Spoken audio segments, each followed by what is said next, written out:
All right, this is the stuff people really hate me for. Because I was told that if I expose this, this is where I'd be most at risk. Okay, because now I'm stepping on the toes of the eschatological fantasies of the people who want endless war. Eschatology is the study of how the world's going to end. And at the core of this secret group are folks who want to precipitate an Armageddon-type conflagration that's War of the Worlds. Because they love and they do it because they want people to be united around another common enemy, not just one country or subculture or religion, but the whole planet. Go look at the movie Independence Day. It's a script right out of the CIA. And so the whole point of that is that you have got to prepare people to hate. So, you know, it's not politically correct to hate someone who's African American if you're white, or if a gay person if you're straight, or hate women if you're a male, or Jewish person. But it's completely okay to hate an entire planetary group of people, whether they're called grays or greens or purples or whatever, because they know that humans have within them this flaw. And it's in the primate monkey mind that is the root of tribalism. And I want to deconstruct this for a moment. We are 98.5% identical to chimpanzees and gorillas. And chimpanzees and gorillas do organize into troops and into warring sects that kill each other. And it is usually based on slight differences of whether territory or appearance. And this can be exploited by demagogues, whether it's religious demagoguery, racial demagoguery, sexism, homophobia. Just pick it. Well, the big one is interspecies. So the next one is, let's get everyone prepared, and we can use these images, just like Hitler used the image of, you know, the blood libels of Germany, you know, portraying Jewish people as grinding up children for matzah meal, and this outrageous stuff that was propaganda. No, this is all true. Go look it up. Unfortunately, most people don't know any history, but you know, if you go look up the history of World War II, there was a foundation built for years for the Third Reich. That's what the Fourth Reich is doing, this secret government. And they've done it very well, extremely well. Now, I met with a man who would not come forward, who was on one of these early abduction squads. Now, don't get me wrong, not everyone who's had contact has had a false abduction happen, but the whole thing's been commingled. I've had contact, but it wasn't an abduction. So what I tell people is that if you mix this together and people don't know that there are two distinct things going on, you think they're all the same phenomenon, when they are not. And this man said in the early days, before they had these programmable things that look like life forms, that look alien, they would use little guys that were short and do a Hollywood mask and suit on one of these anti-grav devices. This is back in the 60s and 50s, 60s, 70s, and abduct people.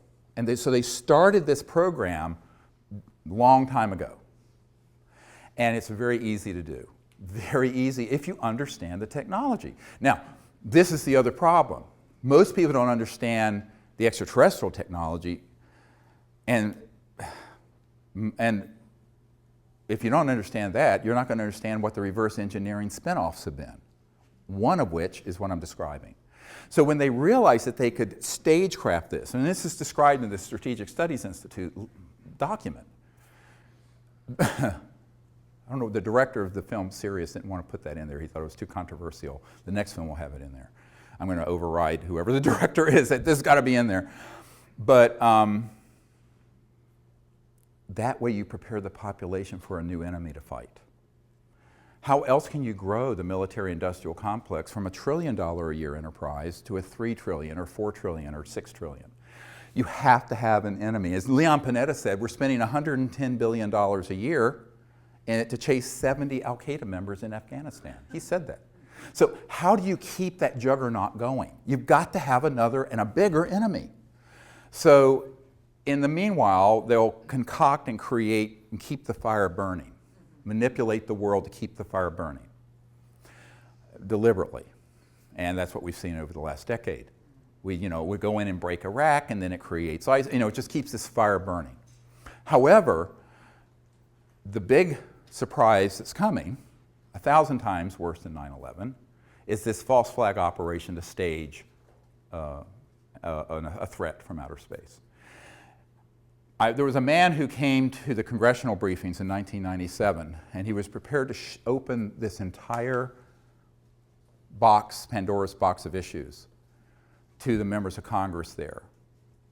And I will not share his name. I keep a confidence he was going to do it. The night before the congressman came, some Intel people came to his room who he had worked with in those projects and begged him not to disclose it. And so he left. He was actually taken that night to a secure facility out in Virginia, and we never saw him again. He left a note under Sherry Adamac's door explaining what happened. But he had told me privately, would not go on camera, that he in 1974 had been on an interagency intelligence committee that had all this already planned out, and they could hit a button and they could release events that would look like ET craft that are man-made anti-gravities, do things that would look like an alien assault on Earth that would stampede the entire world, like 9/11 did, into fear, where they would then be able to say, our next big challenge is to stave off the alien invasion. And I said, how ready was he? He says, we could have hit a button and the whole thing would have run, and that was in '74. Now, that's only because he was on that committee in 1974.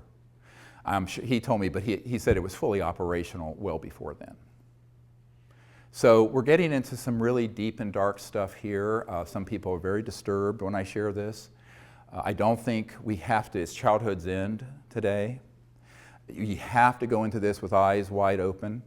And so one of my real concerns in putting together all the evidence and information I have on this is that then there are other people who are within the UFO subculture who will take the disclosure moniker and fold it into mutilations and abductions and evil aliens and this and that and the other thing. And I warned about this 10 or 15 years ago. And so it has come to pass. And I am very disturbed by it. It's the one thing that makes me want to shut down all my efforts. Because I don't want to hurt human consciousness more than it's already been injured. My whole purpose is to help us get to a point where we become a peaceful planet that becomes interplanetary and interstellar. Not World War III that's interplanetary. But people who are not very nuanced in their thinking, or as Dr. Richard Haynes at NASA used to say, unselective filters, non-selective filters. They just let anything through and are not discerning, will take information and documents and witnesses and people I have and then fold it in to this other disinformation, and they do not have the discernment because they have not been at meetings with people from Pine Gap and Lockheed and the Cube. The Cube is the big underground facility that Lockheed Martin Skunk Works runs up in the high desert near Edwards Air Force Base. It's the state of the art where all these things are done. And at 𝗖𝗘, which does exist. There's a man on my team who worked at Los Alamos National Labs as an engineer, senior guy who knew a man who got on an underground connector going from Los Alamos to 𝗖𝗘 to work on these projects. Now, if you go to 𝗖𝗘, there's nothing there because it's accessible only underground. It's accessible from Los Alamos, it's accessible from Nellis, and it's accessible from Edwards, all the way from Edwards Air Force Base in the high desert of California. But these underground connectors, this is no myth. They do exist, and they're maglev, anti-grav, sort of, but they're underground. And you go in one place, and boom, surface in another. Now, this brings up the question is, it's like the old song from the 70s, Don't Be Fooled Again, or The Who, we won't be fooled again. Will we? And I think that's the problem. Knowledge is the greatest purifier, it says in the Vedic and tradition in the Bhagavad Gita. So knowledge is key. We have to share this information, but we have to do it in a way that presents the full story. And that's what I wanted to do today, is to provide the background of disclosure, but also how fraught it is for being hijacked by people who lack the wisdom, frankly, and the insight to know that they're being played by the intelligence community like a fiddle, and putting out information that can only pollute human consciousness to convince people, yes, the UFOs are real and the ETs are out there, but some of them we need to be afraid of and fight in the next big world war.